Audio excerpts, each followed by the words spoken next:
we'll open up the Q&A for the audience. For you to ask any questions you want to. I got a question.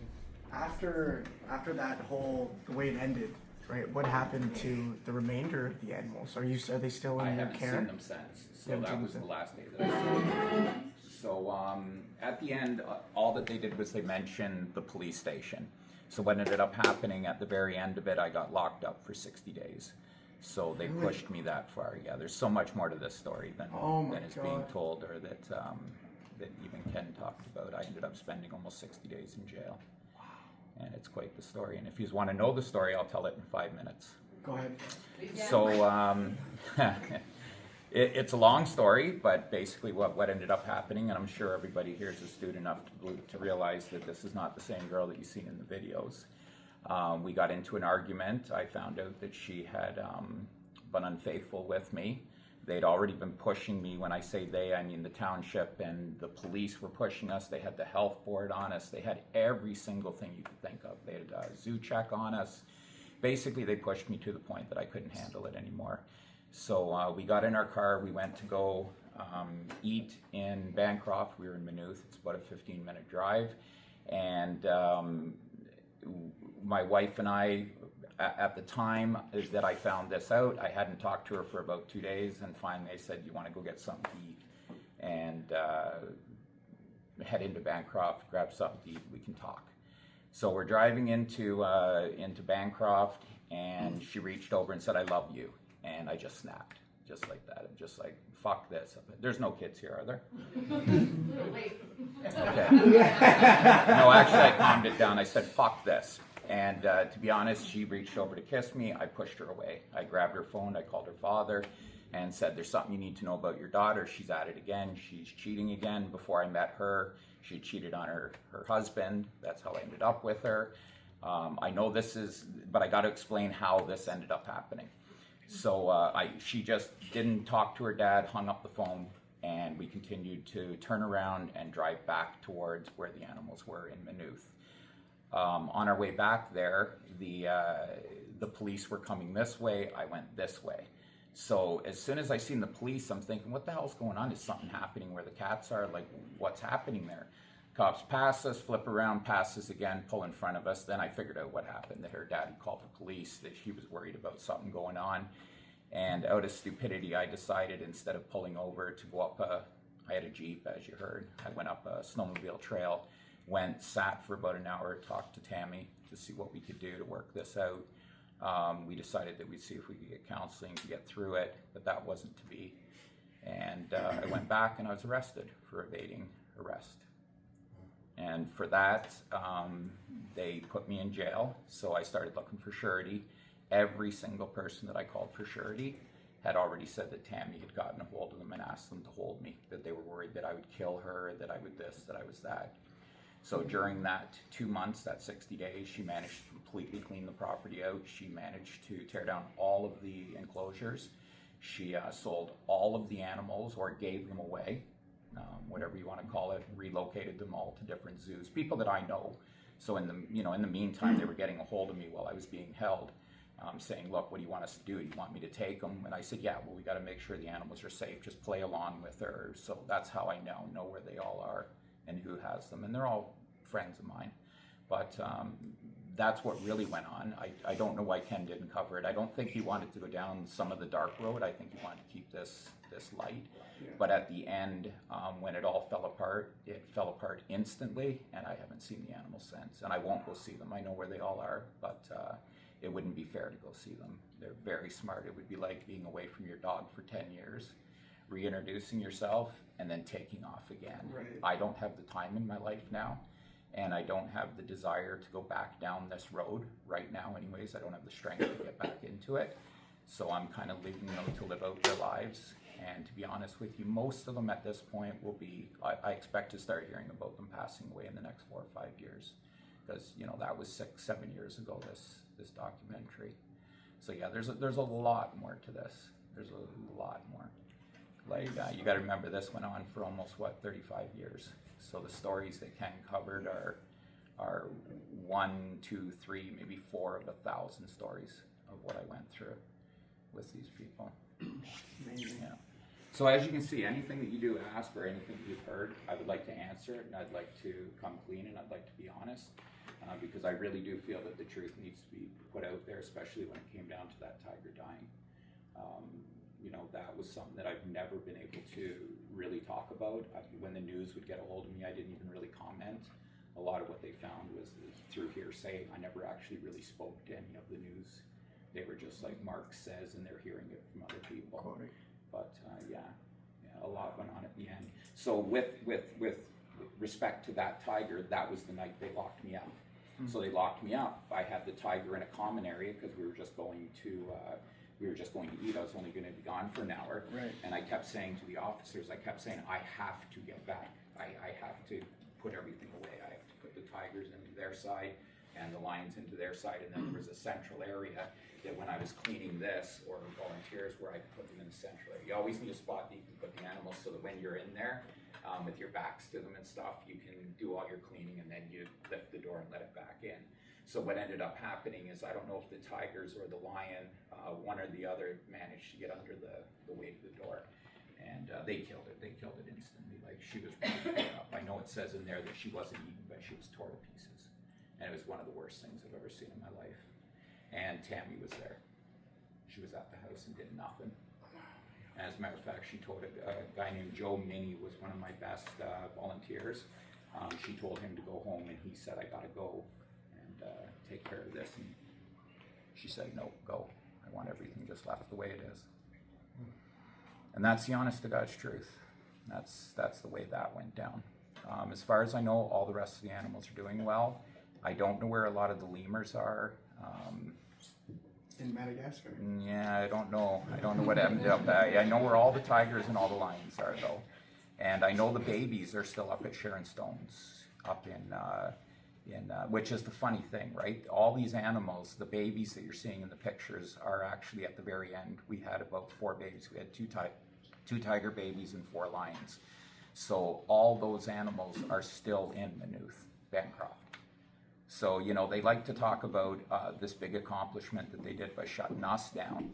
But fact is, there's still 3,500 lions and tigers in Canada in captivity, private captivity. I'm not talking about zoos. Yeah. Zoos maybe have 100. All the rest are sitting in private collections. And me going through what I went through, all it really accomplished, if you want to know the absolute truth of it, is it pushed everybody underground. So it has the complete opposite effect of what you're striving for. What you're really striving for is the people that have them. Let's say we're going to grandfather it. We're going to say, okay, you know something, we're going to grandfather you, but when they're dead, we're done with this shit. We don't want any more lions. We don't want any more tigers in Canada, Ontario, whatever. And by the way, Ontario's the last province you can do this anyways. You haven't been allowed to have tigers or lions in any other province or state for a long time and interact with them, is what I'm saying. There's been bylaws forever against it. So Ontario really is the last place. They could have just come in and said, okay, we're gonna grandfather this for X amount of time, and when it's done, it's done. So like I said, most of my animals will be dead in the next 5, definitely 10 years. It would have been the end of it. Instead, all they've done is push people underground. So when firefighters do show up somewhere thinking there's just a fire, there could be a lion there. And I agree with that. I agree that people should know where these animals are. But unfortunately, I proved to people what will happen if you let them know where they are. So it had the complete opposite effect. Sorry it took so long to answer your question, and everyone else is going to be afraid now to ask a question, but it won't be that long. That covered a lot of what I had to say. How is it that Kilman's Wildcat Farm is able to stay open? He's gone through hell too. He went through years, hell. and I think it's great because I went out to Wainfleet and visited your ranch there. Yeah. And I was so amazed by it. I actually went home and told my wife, and we went out together.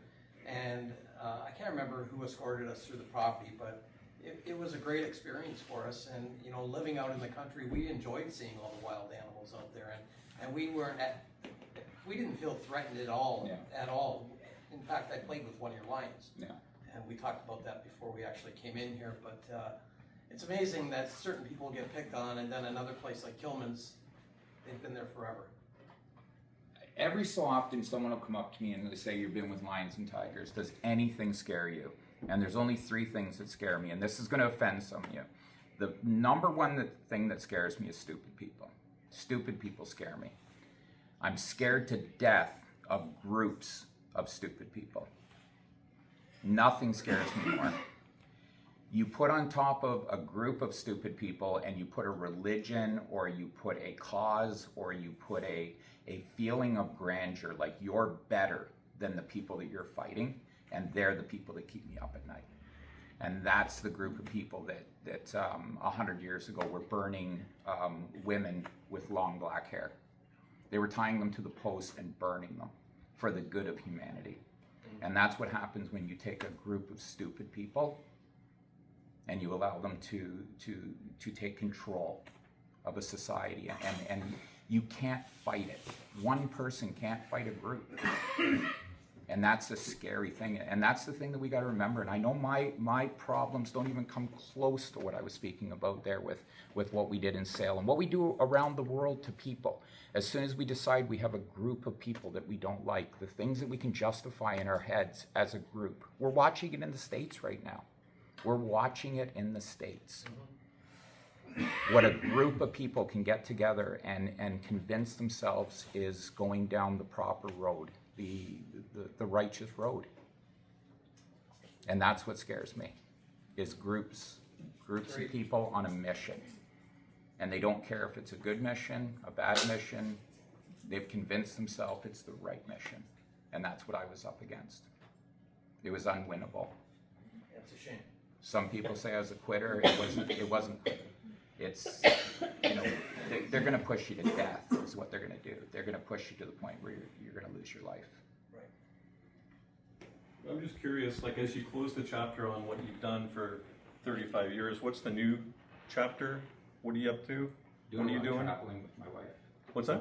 Doing a lot of traveling with my wife. What traveling? My wife moved here from Grenada when she was 19 years old, so she has a very different cultural lifestyle than what I was used to, and I'm finding it very exciting. So anything that was in my life before that was she's not going to like me saying this, but it was exotic. When you get into a whole new culture of people, it almost fills that high. I hate to say it, but it's true. The Grenadian, the Caribbean lifestyle is so much different than what we're used to here, and it's a lot of fun, and it keeps me occupied, and it keeps my mind moving forward. And I was just curious, like with the documentary, you chose not to go with a deep dive, like because you got this levity part with the two ladies at the front of every episode that seemed to bring comedy to each one of the episodes. I'm just wondering why you took that approach as opposed to doing more like an investigative W5 kind of an approach to your story, because I think a lot of the story got missed in those 4 chapters. A lot of what happened, I missed out. I didn't see it. And I was trying to follow the bouncing ball through the 4 episodes to try and figure out basically your story. It was missed because I was distracted by what you chose to do in the beginning, or what they chose to do with the documentary in the beginning, which took away some of the seriousness of the subject matter. And I'm just wondering why, like when you're in the table, like in the room of figuring all of this documentary out, why you didn't decide to go more with a hard push in terms of the story, so that we got what the story meant, because it's important. Like I know there's an animal sanctuary just outside of Ottawa, and what they do is they kill their animals and they sell the meat from all of the different animals that they're raising. And that was going to be another question that I had, if the documentary would have been allowing me to ask that question. Stop for 1 minute. Let me answer the first. When Ken started making this documentary, I wasn't at all what I would call helpful. I avoided him. I did no returns to his calls. When this all went down, when the shit hit the fan, I was out. I didn't want anything to do with this. I was in the papers. I don't know if any of you's ever seen it. I was in the papers weekly. There were stories being done about me on every news station you could think of. I couldn't even go out to a bar or to a restaurant without being recognized and confronted, either in a way that was adulation, where they were on my side, which was actually almost more annoying than the people that hate you, because the people that hate you can just say, look, I'm out with my wife, can you get the hell out of here? I don't really want to talk to you. But if somebody's sitting there being nice to you and wanting to talk to you and wanting to bring up your past, it's a tough thing to tell them to go away. So you got to kind of play along, you know what I mean, and say, oh, look at the time, I got to go. And that's the most she can do. But it was really tired. I didn't want anything to do with this. Like, it's, like I said, this doesn't even touch on the insanity. Like, I made the Tiger, the Tiger King in the States, I made his life look like a joke. I'm not gay, but like the part of the reason all the SWAT was there is I used to manufacture AR-15 machine guns. So when they came, they knew they were coming to a place. If you've seen the building at the front where the dog and the cats were, that was where I was manufacturing guns. I used to have a CNC So it could have machine been under shop. Waco.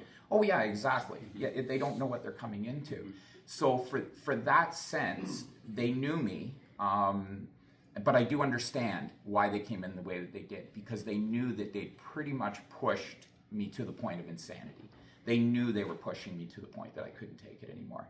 Because like I said, if they didn't get what they wanted through the OSPCA, they would bring in the health board. If the health board didn't get what they wanted, they would bring in the next group of whoever. If they didn't get it, they'd bring in, they had like 4 or 5 government agencies that just could keep coming in and poking and poking and pushing to see what they could put you through and what they could start charging you for. And honestly, at Maynooth, at the end, where they were really starting to push us was on the whole COVID thing. They were stopping any volunteers from coming out. Yeah. So here I was, I know the documentary said there was, I think, 8 cats, but there was actually 14 cats there that I'm out there from 6 o'clock in the morning till dark in the middle of winter trying to feed.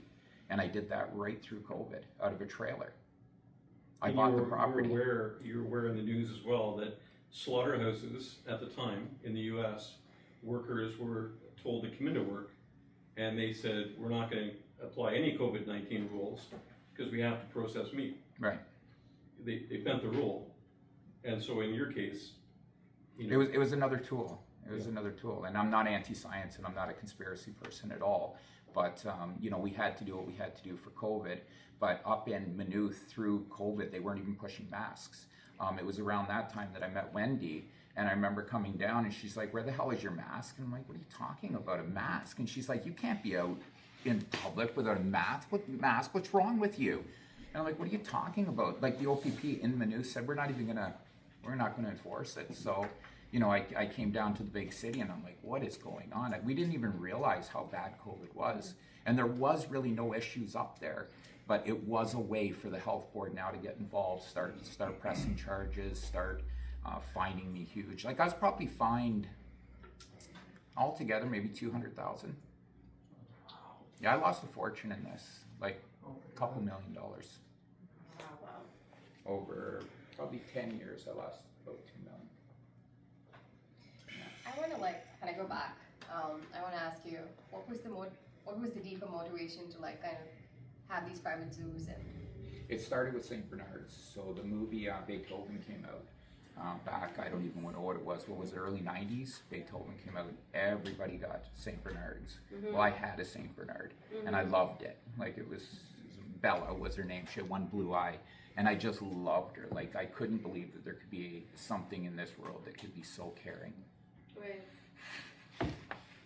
It went from there to oh no, oh no, I'm so sorry. That's where it started. I ended up with probably 6 of them. Got pushed out of St. Catharines for the dogs, and then that's when we moved to Wakefleet. And then it's like a sickness. And I talk to people about this. I always, you wouldn't believe how many people. Wendy and I just went to visit a guy with a tiger, and I'm just like, oh God, you got to stop this. You don't know what you're getting into. So he calls me up and he says, look, I got a tiger. I'm having troubles with him. I'm doing this. And I know, again, I'm going down a rabbit hole, but he's like, you got to help me. I'm having problems with this tiger. I walk in and it's this big. So you're not having problems with a tiger. It's not even a tiger yet. It's a strong house cat. You have no idea what you're getting yourself into. And we walk in and what is there? There's a monkey.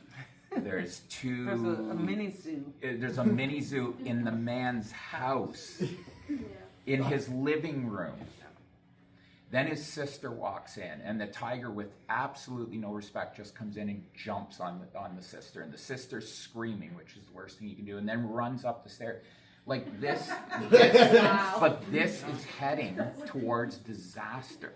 This is absolutely heading towards disaster. And, you know, I get asked all the time, people just, they get fixated into something and you don't, it's like anything, it's like drugs, it's like alcohol, it's like sex. We're watching P. Diddy. Like everyone, you know, I keep saying to everyone, I was just in Thailand. It's like, get in a plane, go to Thailand, do every freaky, stupid thing you can think of, get back in a plane, don't shit in your own backyard, get back in a plane, go home and live. Don't do it in your backyard. But that's not the way we think. Every day we add a little bit of insanity to our lives and you never see it. You don't see it piling on. It's not till somebody like me shows up at his house and I seen exactly the stage he was at. And I remember when I was at that stage, and it was at that stage I could have got out. Did he take your advice? No, not at all. Not at all. Not at all. Did you block his number? No. Actually, it's funny. I called him to see if he wanted to be here tonight. He didn't pick up the phone. And this was a guy that used to idolize me. Like you asked, I would get constant calls from this guy trying to talk to me because he was always trying. And finally, somehow, he found himself a tiger. But it's a sickness that grows. You think you can change things, and you really can't. You really can't. We're not in a world like it was 50 years ago, where one person could make a big difference, like Jane Goodall or, you know, Kevin Richardson. I don't know if any of you guys are really into tigers and lions, but he's a lion guy in Africa doing really good work. But he started it again 40 years ago. Mm-hmm. It's just, we're not in that world anymore. We're in a world where people get really quickly from one thing to the next to the next. They don't stay on anything long enough for you to really make a difference, if that makes sense to you. Yeah.